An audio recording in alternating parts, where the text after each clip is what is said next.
সন্তানকে নিয়ে বাবা মারা স্বপ্ন দেখতেন, সেই স্বপ্নকে বাস্তবায়ন করার জন্য কত টার্গেট করেছিলেন, আর ওই সন্তানগুলোকে হত্যা হলো, মারা হলো, যেভাবে হোক মৃত্যুবরণ করলো। ওয়ালা তাকতুলুন নাফসাল্লাতী হারামাল্লাহ, যে তোমরা অন্যায়ভাবে কোনো নফসকে, কোনো আত্মাকে হত্যা করবে না, এটা হারাম। সকল নবীর উপর, সকল নবীর উম্মার জন্য আল্লাহ রাব্বুল আলামিন একে হারাম করেছেন। সম্মানিত উপস্থিতি, একজন মানুষকে যদি অন্যায়ভাবে একজন মানুষ হত্যা করে, এটা কত বড় অপরাধ জানেন?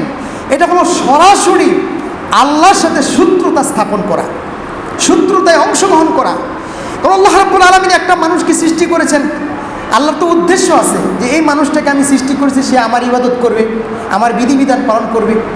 এখন আপনি ওই মানুষটাকে হত্যা করে ফেললেন, এর মানে কি? আল্লাহর সাথে শত্রুতায় আপনি যুক্ত হলেন। আপনি জানেন একজন মানুষকে অন্যায়ভাবে হত্যা করা কত অপরাধ?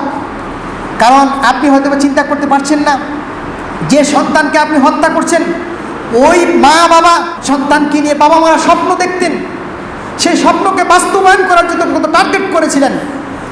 অনেক বাবা মা সন্তানকে এমন চিন্তা করেছেন যে বৃদ্ধ বয়সে আমার সন্তান আমার সেবা করবে, আর ওই সন্তানগুলোকে হত্যা হলো, মারা হলো, যেভাবে হোক মৃত্যুবরণ করলো।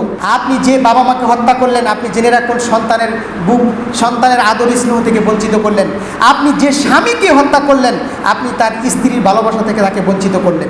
আল্লাহ বলছে ওয়া ইয়াকতুল মুমিনান মুতাআম্মিদান, কোনো মানুষ যদি অন্যায়ভাবে কোনো মানুষকে হত্যা করে, তার স্থান হলো জাহান্নাম, সেখানে চিরকাল সেখানে থাকবে।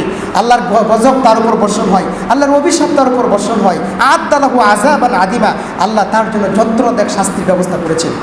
একজন মানুষ যদি একজন মানুষকে অন্যায়ভাবে হত্যা করে, আল্লাহ রাসূল সাল্লাল্লাহু আলাইহি সাল্লাম বলছে এটা হলো পৃথিবী ধ্বংস হয়ে যাওয়ার চাইতে বড় অপরাধ। সুবহানাল্লাহি বিহামদিহি। পৃথিবী একদিকে ধ্বংস হয়ে যায়, আর একটা মানুষকে হত্যা করা পৃথিবীর ধ্বংস হয়ে যাওয়ার চাইতে অপরাধ। রাসূল কারীম সাল্লাল্লাহু আলাইহি সাল্লাম বলছেন আউয়ালু মা ইউকদা বাইনান নাসি ফিদ দিমা, কাল কিয়ামতের ময়দানে সর্বপ্রথম যে হিসাব নেওয়া হবে বান্দার হক সংশ্লিষ্ট, তার মধ্যে সর্বপ্রথম হিসাব নেওয়া হবে আমরা জানি নামাজের, কিন্তু বান্দার হক সংশ্লিষ্ট হিসাব নেওয়া হবে সর্বপ্রথম রক্তপাতের। যে আপনি যদি অন্যায়ভাবে কোনো মানুষকে হত্যা করে থাকেন, হোক না আপনি জনগণ, হোক না আপনি শাসক, হোক না হন আপনি রাষ্ট্রের কোনো মানুষ, আপনি যদি অন্যায়ভাবে কোনো মানুষকে হত্যা করেন, এটার আল্লাহ রাব্বুল আলামিন জবাবদিহি করবেন। আপনি কত বড় অপরাধ করলেন। আল্লাহ রাব্বুল আলামিন বলছেন কোরআন আল কারীমের মধ্যে, কোনো মানুষ যদি ফিতনা ফাসাদের উদ্দেশ্যে অথবা অন্য কোনো কারণে যদি বিপর্যয়ের জন্য যদি কোনো মানুষকে হত্যা করে, সেজন্য পৃথিবীর সমস্ত মানুষকে হত্যা করলো। আর যদি কোনো মানুষকে বাঁচিয়ে রাখে, যে পৃথিবীর সমস্ত মানুষকে বাঁচিয়ে রাখলো।